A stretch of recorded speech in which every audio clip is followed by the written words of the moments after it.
water. Yeah, fracking is below ground. So In May 2012, the cooperative brought together campaigners, members and local councillors to give them a chance to air their views and to find out more about gas fracking. Well, I've come down from Manchester, from the Co-operative Group's head office, to introduce the film screening of Gaslands today and to facilitate some of the discussion. Some break before.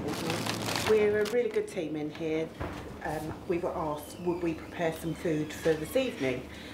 Pete initially said some nibbles, but when we're looking on there, we thought it needed more than nibbles.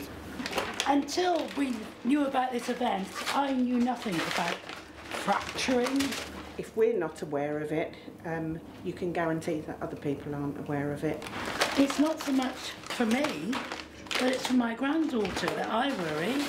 I've just been up to the store to pick up all the food and everything. The ladies and the lads up there have done us proud. There's a fair few of us in the store really who will, just any chance that there is to help out with something or do something a bit different, we'll do it. We really have got a big story to tell as the cooperative. We're more than just a retailer. Our ethics are really what drives us as well, and that's why we're here tonight. Some of the members, I think, have had them through the post. Starting around 2007, we were campaigning on the issue of tar sands, and over time we started to realise that there was another unconventional fuel in the form of shale gas that was, unlike tar sands, right on our doorstep. In fact, just down the road from our Manchester head office in Lancashire. The reason why we wanted to make sure that we did two events was because in the two areas that we've done them, these are both in communities where they could potentially be affected by fracking. We started to do some research into it and realised the climate change implications and some of the local problems that it presented as well. These are the shale stones. Fracking takes place very deep underground at sort of 2.5 to 4 kilometres deep. What really concerns us is the possibility of the water not arriving at Bath and going somewhere else. Whole area here. One of the biggest issues with fracking is the fact that it is a short-term measure. We simply don't know enough about what the consequences are. We've seen from America that the unregulated introduction caused a lot of problems. We found out that, surprisingly, there's more red tape involved in putting up, for example, a medium-sized wind turbine than there is in drilling a new shale gas well. First of all, we use far too much energy. Secondly, we waste far too much energy.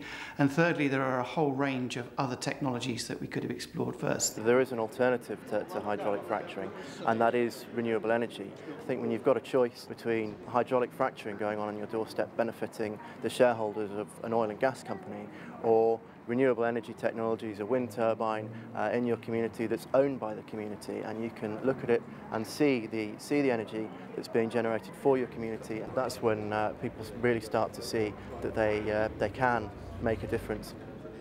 In the second part of the evening, we had the opportunity to take part in roundtable discussions where we're able to look at the implications of fracking, or the potential implications of at a regional or a national or even international level. The Cooperative's Fracking Cafe is a really good way of starting and opening a debate about this new mining technology that is coming into the UK and has actually already created several controversies. The thing I was shocked most about there was the legislative process seemed to have been completely circumvented in this state. We're teetering on the edge of drought. It seems that water use is also an issue here, huge amounts of water being used. It just raises suspicions. Why can't they just be completely open about what they're doing? You know? On technology like this, it's always going to be afterwards, you know, the pollution stats, the kind of environmental health, public health statistics.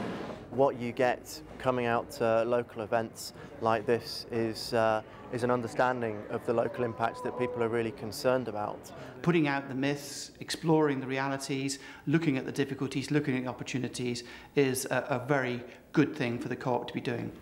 We were told that if the council had passed a motion, then we would be able to repel them.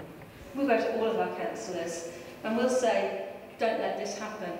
And the way to stop it happening is to create the frack-free zones. A stitch in time is a good saying, and I think that's what you've been trying to do here.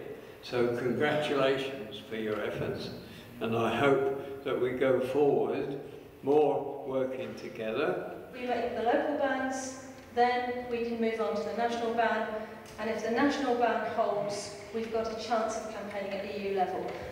The best thing about the event is the fact that it gives everybody the opportunity, from head office to store managers to membership to customers that are really concerned. We've raised the profile of fracking, and it's what we can go on and do now. Tonight in Dorchester we've heard a great idea about kind of starting the Frack Free Dorset campaign. We'd like to see how we can support that locally. We're encouraging our members to write to their local MPs to oppose shale gas and to support community energy instead. People can talk to their friends and family about shale gas and the issues surrounding it, and they can come to events like the one that we're holding today. People have recognised that fracking doesn't offer the panacea for energy solutions in the country. There are things that we don't know about the impact, and at the end of the day it's still a fossil fuel, and it's fantastic that local people can join together and exert pressure on policymakers and big business.